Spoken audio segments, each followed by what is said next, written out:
প্রত্যেক নবীদের কাছে মিনিমাম একবার হলে এসেছে, শুধু আমার রাসূলের কাছে এসেছে 22,000 বার। 22,000 বার আমার রাসূলের কাছে আসছে। আমি একবার করে ধরলাম 7 নবীদের জন্য, তাহলে মিনিমাম হলো 2,24,000 বার জিবরাইল আসছে গেছে। কিন্তু দরজায় যাওয়ার পরে ফেরেশতারা তার চিনে না কারণ আসমানের দরজা দিয়ে তো জিবরাইল 24,000 বার, 1,02,24,000 বার গেছে না, তো দরজার ফেরেশতারা চিনে না কারণটা। জিবরাইল আমিন দরজার ফেরেশতারা জিবরাইলকে চিনে না। জিজ্ঞেস করলে আপনি কে? বলে আমি জিবরাইল। কেন জিজ্ঞেস করা লাগবে? উত্তরটা ইমাম আহমদ কাসসালানি আল মাওয়াহিবের ভিতরে তিনি দিয়েছেন এইভাবে, আল্লাহ পাক নবীকে মেরাজ করানোর জন্য আসমানে একটা দরজা স্পেশাল বানিয়েছিলেন আল্লাহ।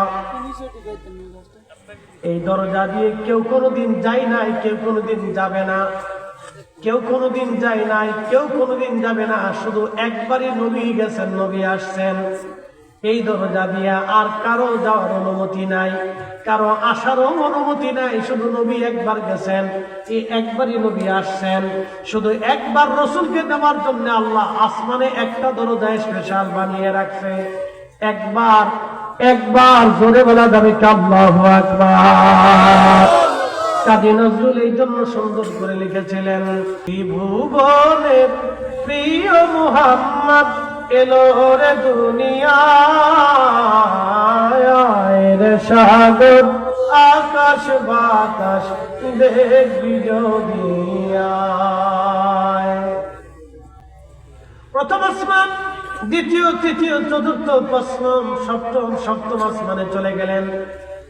একবারে কাবা শরীফ বরাবর, কাবা শরীফ বরাবর, কাবা শরীফ বরাবর একটা মসজিদ ফেরেশতাদের আছে সপ্তম আসমানে, বাইতুল মামুর ফেরেশতাদের কাবা। এইখানে যাইয়া নবীজি দেখলেন বাইতুল মামুরের দরজা ইব্রাহিম আলাইহিস সালাম হেলাল দিয়ে বসে আছে। ইব্রাহিমের সামনে অসংখ্য ছোট ছোট বাচ্চারা দৌড়াদৌড়ি করে। আল্লাহ নবী সালাম দিলেন, কুশল বিনিময় হলো। ডাক দিলেন, ইব্রাহিম আপনার সামনে বাচ্চাগুলি কারা? বলে এরা হলো সেই ছোট ছোট বাচ্চা যারা মায়ের কোল বাবার কোল খালি করে আল্লাহ তাদের ডাকে সাড়া দিয়ে এসেছিল। এই বাচ্চারা ছোট্টকালে নাবালেগ অবস্থায় এসেছে। আমি ইব্রাহিমকে আল্লাহ দায়িত্ব দিয়েছেন এই বাচ্চাদেরকে কোরআন শরীফ আমি শিখাই, আমি তাসবিহ শিখাই, জিকির শিখাই। এই বাচ্চারা আমার সাথে থাকে, আমার সাথে খেলা করে, আমার কাছে আসে, আমি তাদেরকে তাসবিহ তাহলিল শিখাই। তার মানে কি বোঝা গেল? নবীদের ইন্তেকালের পরে আল্লাহ কোন কোন নবীকে এক একটা দায়িত্ব প্রদান করে রাখছে, ঠিক কিনা?